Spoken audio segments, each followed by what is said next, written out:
La population en zone rurale a baissé régulièrement depuis de longues années. On peut penser, espérer que cette tendance s'inverse légèrement avec les bouleversements écologiques, sociaux et économiques que nous connaissons ces dernières années.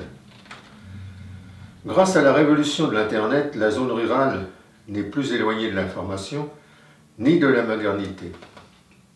J'ai repris les chiffres sur le site de l'Observatoire des territoires pour différentes communes des anciens cantons de Preuilly-sur-Claise, du Grand Pressigny et de l'Équinte, qui montrent que cette baisse de population de 1990 à 2020 connaît un net ralentissement, voire même une tendance au maintien. Le premier graphique constate les chiffres des communes retenues de 1990 à 2020.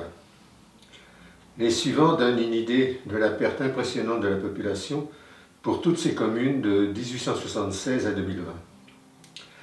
Mis à part Descartes, qui malgré la fermeture d'entreprise reste une commune d'importance, que l'on aurait aimé garder comme siège de notre ancienne et regrettée communauté de communes.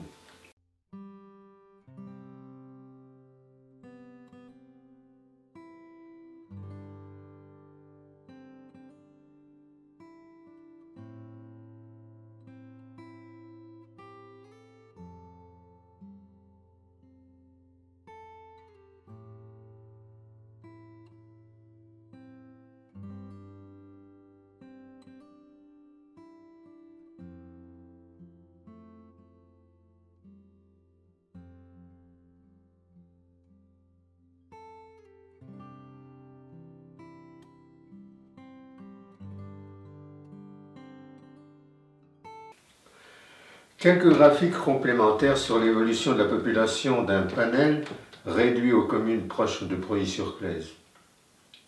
On constate que sur la période de 2014 à 2020, deux seules communes maintiennent le niveau de population, Preuilly-sur-Claise et Saint-Flovier. Yzeure-sur-Creuse perd plus de 100 habitants, le Grand Pressigny 70 et Bossé 50. La répartition de la population par tranche d'âge en pourcentage permet d'écraser la différence de population. Globalement, la population est âgée car majoritairement de plus de 60 ans, avec une disparité pour Preuilly-sur-Claise en raison de la présence d'une maison de retraite qui gonfle de 80 personnes dans les plus de 65 ans. Soit pour ces deux groupes près de 45% en moyenne de la population globale de ces communes. La tranche d'âge de 45-59 ans est aussi importante, ce qui est rassurant pour l'avenir, avec environ 20% en moyenne. Pour les autres strates, de 0 à 44 ans, j'ai bien dit, c'est proche de 12% en moyenne. Le graphique suivant montre que la densité de la population de Preuilly-sur-Claise est 4 fois supérieure aux communes, sans compter les habitants de Boussé et de Bossé, qui ont construit en périphérique de Preuilly-sur-Claise. Pour l'INSEE, c'est un critère déterminant. Une densité forte, c'est une dispersion réduite de la population qui facilite la concentration commerciale et sa réussite. Probablement une des raisons de l'implantation commerciale forte dans notre bourg depuis des années. L'INSEE apporte donc une autre notion, celle de bourgs ruraux à forte densité de population comme Preuilly-sur-Claise, et de rural à habitat dispersé, voire très dispersé, comme les autres communes du panel, mettant en avant l'avantage de la densité de la population. Pour les autres communes du panel, donc, la dispersion de la population sur leur territoire est importante, conséquence d'un territoire étendu et donc d'une faible densité qui contribue à orienter, on peut le penser, une partie des habitants vers d'autres centres-villes, plus proches de leur habitat. Ce qui explique que certaines de ces communes ont peu ou pas de commerce. Avant de s'étendre sur les atouts de Preuilly-sur-Claise, je vais commencer par évoquer les sources sérieuses qui confirment cet état de fait, à savoir l'Observatoire des territoires, le Sénat et l'Agence de cohésion sociale et le Data du gouvernement. L'Observatoire des territoires, organisme d'État, classe les communes par centre d'activité. En Indre-et-Loire, en 2020, seulement 15% de ces centres sont considérés comme fragiles. Au niveau des commerces, une étude du Sénat a établi que plus de 50% des communes ne possèdent plus aucun commerce. Plus récemment, l'INSEE évoque le chiffre de 62%. Alors qu'une autre source indiquait en 2006 que la région centre, c'était seulement 35% des communes qui étaient dans cette situation. Ces études démontrent que le commerce et les entreprises de services créent un lien entre les habitants, des lieux de rencontre, de sociabilité qui n'ont rien à voir avec ceux des grandes surfaces. Ceux-ci et les services offerts par une commune sont souvent un moyen de maintenir le niveau de population, de créer un dynamisme, à condition néanmoins de tout faire pour maintenir ces services et ces commerces. L'État tente de son côté de soutenir et d'aider les candidats désireux d'ouvrir un commerce en zone rurale. Mais paradoxalement, il incite aussi au regroupement des communes, poussé par l'Europe. Avec des aides temporaires et l'ambition de faire des économies illusoires, et surtout de transférer le pouvoir de décision vers les communautés de communes. Alors qu'indéniablement le charme de notre beau pays repose en grande partie sur l'esprit de clocher, ringard pour certains, indispensable pour d'autres pour garder intacte cette richesse qui nous envie nos voisins. Ne pas maintenir nos villages, c'est prendre le risque de tuer la campagne, et avec quel bénéfice? Quand on interroge le web sur les villages concernés par l'absence de commerce, on comprend rapidement que dans notre cas, nous sommes des privilégiés, même si cette situation a une certaine fragilité. Nos commerces, lieux de rencontre et de sociabilisation appréciés par les habitants des différentes communes, par des jeunes couples, écolos ou non, qui sont de plus en plus nombreux à venir s'installer à Preuilly et dans les communes voisines, souvent à la recherche d'un lieu de vie plus sain, choix rendu possible par le télétravail. Pourtant, cela n'a pas toujours été facile. Avec l'implantation de l'Intermarché à Isère-sur-Creuse, les habitants de Preuilly-sur-Claise ont cru à la fin du monde. C'était la crainte de voir se fermer progressivement les commerces, confrontés à cette concurrence. C'était excessif, mais c'était l'époque où la grande surface avait le vent en poupe. On voyait certains retraités, anciens salariés ou anciens agriculteurs des bourgs voisins ne pas s'installer à Preuilly comme c'était l'habitude, mais le faire à Isère, pas par goût, mais par crainte de se trouver éloigné de tout commerce de proximité. Implantation reprochée au maire de l'époque, accusé d'avoir subi la pression des commerçants. Commerçants qui par ailleurs préféraient voir l'implantation d'une grande surface faire ailleurs qu'à Preuilly-sur-Claise pour avoir une chance de poursuivre leur activité. Si on fait le bilan aujourd'hui, la catastrophe prévue n'est pas arrivée. Synthèse faite par l'Observatoire des territoires sur la population de Preuilly-sur-Claise entre 1990 et 2018. Une perte importante de population entre 1990 et 2006, à la suite de la fermeture de l'entreprise d'Ennery. La tendance s'est améliorée entre 2007 et 2014, avec une baisse moyenne de 14 habitants. De 2014 à 2018, le nombre d'habitants est stable, alors qu'Isère voit sa population diminuer de 70 habitants durant cette période. Il y a une inversion de tendance qui se poursuit en 2020, puisqu'Isère perd encore 33 habitants entre 2018 et 2020, alors que Preuilly-sur-Claise progresse très légèrement de 4 habitants. On peut penser que cette tendance va se poursuivre et que notre nouvelle municipalité fera tout pour cela. Preuilly-sur-Claise a toujours été une commune particulièrement bien lotie en matière de professionnels, commerçants et artisans. Confortée par sa qualité de chef-lieu de canton et par l'action de ses deux anciens maires. L'Observatoire des territoires, organisme d'État, classe les communes en centres d'activité. Classement par degré en fonction de la quantité et de la qualité des équipements. Alors, 0 ou 1 pour les moins bien équipés, 2 ou 3 pour les niveaux intermédiaires, 4 pour les mieux équipés. Preuilly-sur-Claise comme centre d'activité intermédiaire de niveau 2, classement repris par le Sénat, Tours étant classé en catégorie 4.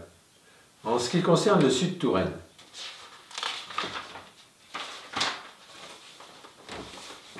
les différents niveaux. Alors, niveau 0, Bossé-sur-Claise, Belchâteau, Boussé, La Selle-Guénan, Chambon, Chanceau-Paloche, La Chapelle-Blanche, Charnizé, Chaumusset, La Guerche, le Cé-sur-Indrois, Louan, le Louroux-Orbigny, Paulmy, le Petit Pressigny, Tournon-Saint-Pierre, etc.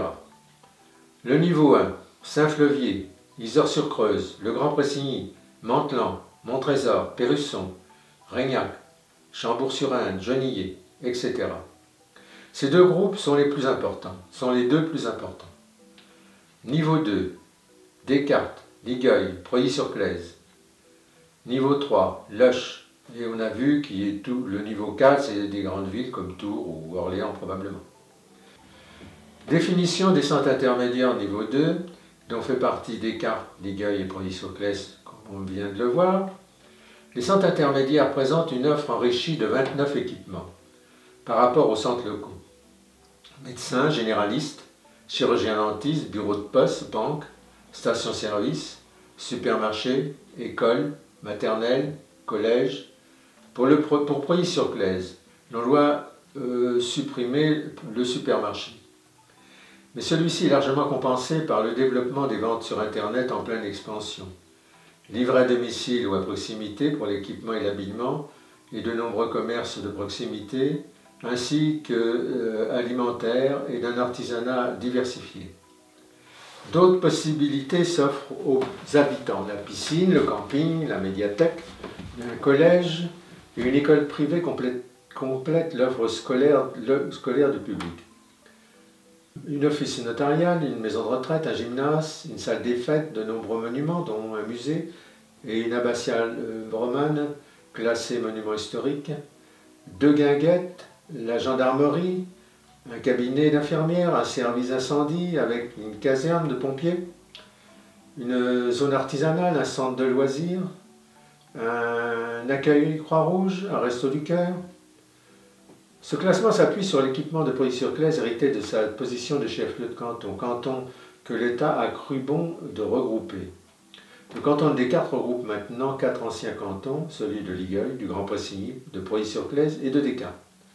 Le conseiller général est remplacé par 2 conseillers départementaux, un homme et une femme, que justifie l'agrandissement de la zone de compétence. C'est aussi un moyen d'éloigner les décideurs de la pression possible des habitants des communes. Des comités de communes disproportionnés et politisés ont remplacé des comités de communes existantes pourtant reconnus de taille normale par l'Observatoire du territoire. Normal et d'ailleurs est compatible avec la gestion des territoires, comme celle du Sud-Touraine, d'une vingtaine de communes, remplacée par celle de Loches d'environ 80 communes, transférant à celle-ci les compétences et les parties du patrimoine des communes, dépouillant et éloignant les maires du pouvoir de décision, rarement dans l'intérêt des citoyens.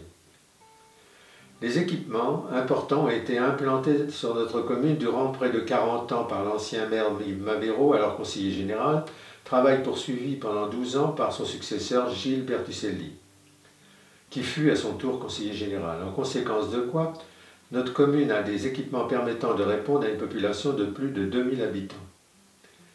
La définition des centres locaux niveau 1 dont fait partie Yzeure. Les centres locaux offrent une douzaine d'équipements et de services à la population. Salon de coiffure, restaurant, artisans du bâtiment, école élémentaire, boulangerie, infirmier. Observable dans 75 à 100% des centres. Exemples locaux, donc le Grand Pressigny, Saint-Fleuvier, Yzeure-sur-Creuse.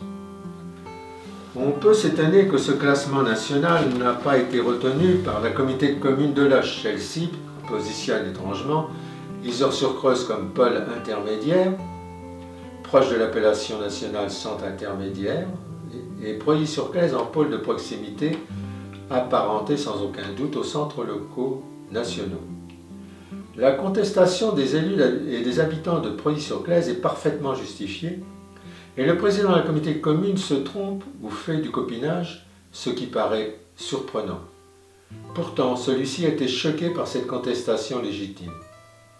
Pour Gérard Reynaud, c'est un non-débat. C'est la communauté de communes qui a décidé de ce classement, mais pour moi, pôle de proximité et pôle intermédiaire, c'est la même chose en termes d'incidence et c'est purement sémantique, comme c'est bien dit. Il y a tellement d'autres combats à mener en Sud-Touraine. Monsieur Buret se trompe d'époque.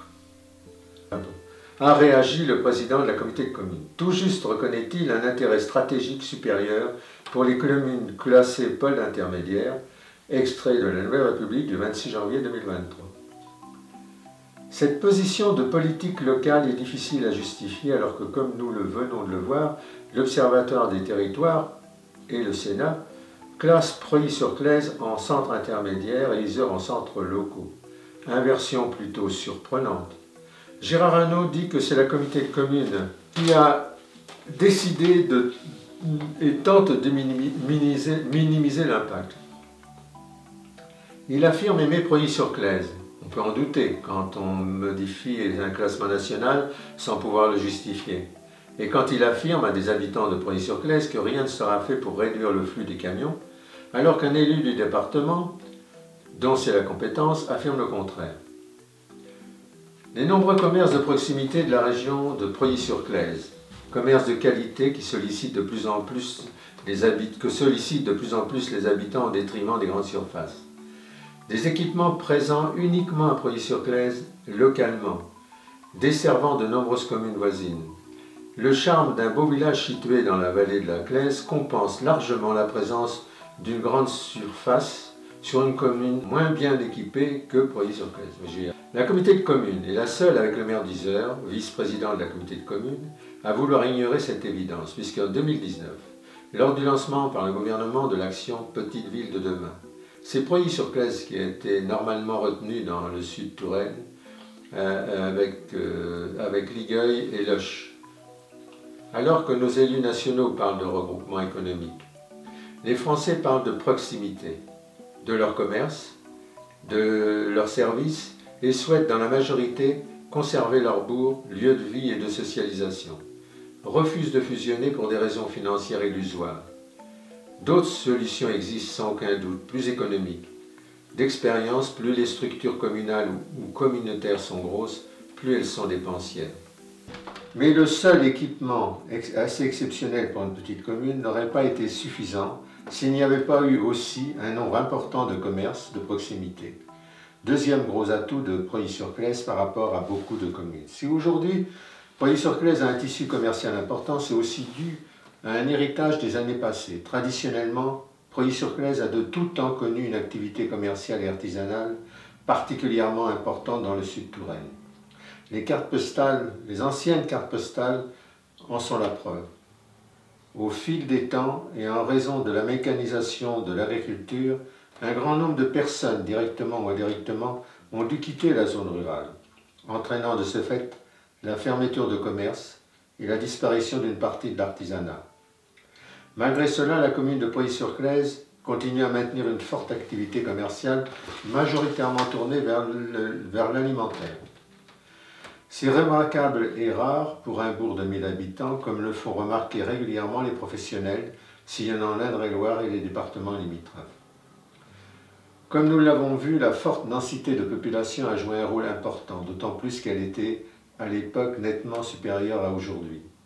À l'origine, on a pu et surestimer le fait que l'éloignement des grands centres commerciaux avait motivé le maintien d'un nombre important de commerçants, alors que la tradition, le charme, la qualité de vie de la région de Preuilly-sur-Claise a sans doute dû y participer. La crainte de certains de voir la disparition des commerces, la disparition progressive ne s'est pas produite, bien au contraire. Le renouvellement par l'arrivée de jeunes professionnels dynamiques, la rénovation de locaux commerciaux, locaux qui dans leur grande majorité rouvrent en changeant quelquefois d'activité, comme la transformation d'une boulangerie en supérette, d'une épicerie en entreprise de communication, d'une assurance en salon de coiffure et d'une entreprise de service en boulangerie, et l'ouverture également d'une épicerie bio. Ce qui montre l'attractivité de Preuilly-sur-Claise pour le commerce, qu'on se le dise car il reste quelques locaux encore disponibles.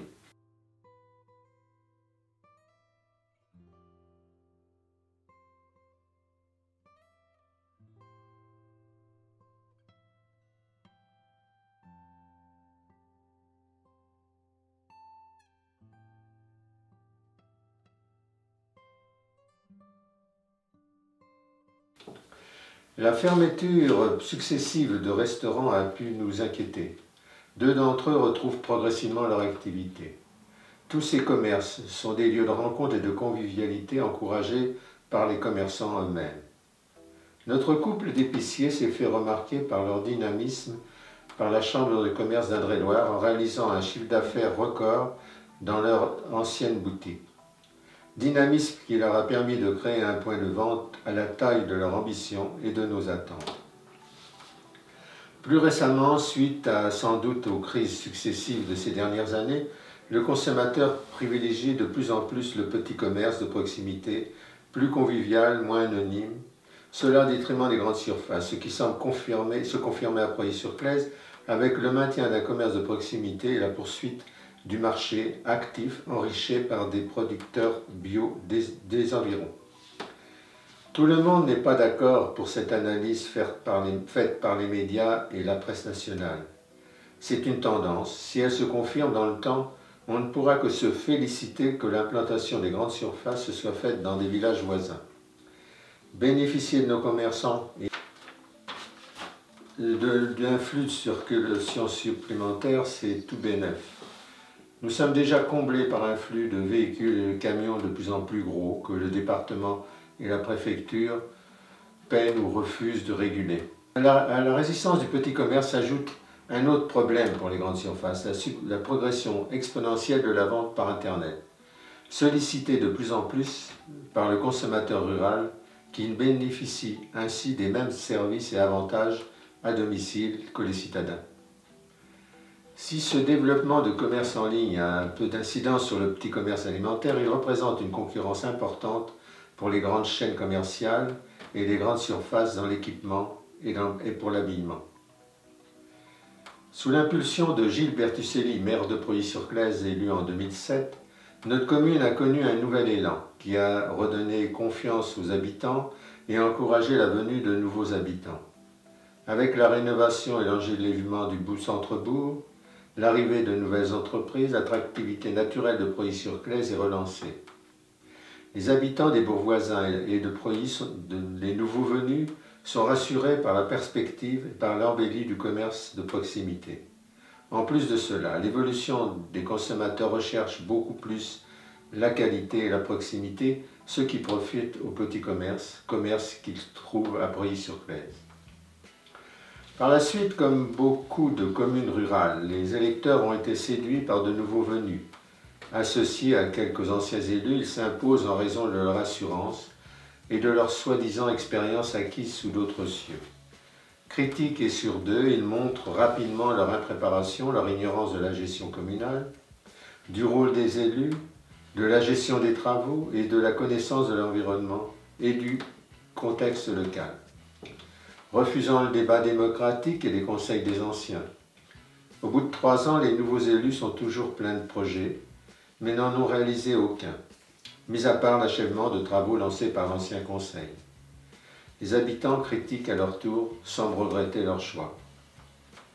Malgré cela, des initiatives privées ont vu le jour et soutenues par la commune, comme l'Utopie, lieu de rencontre et d'animation culturelle et d'activités manuelles. Plus récemment, la Guinguette du bord de Claise qui rencontre un grand succès. 2 projets lancés par des jeunes du Sud-Touraine, ils renouvellent et complètent les animations traditionnelles offertes déjà par les associations.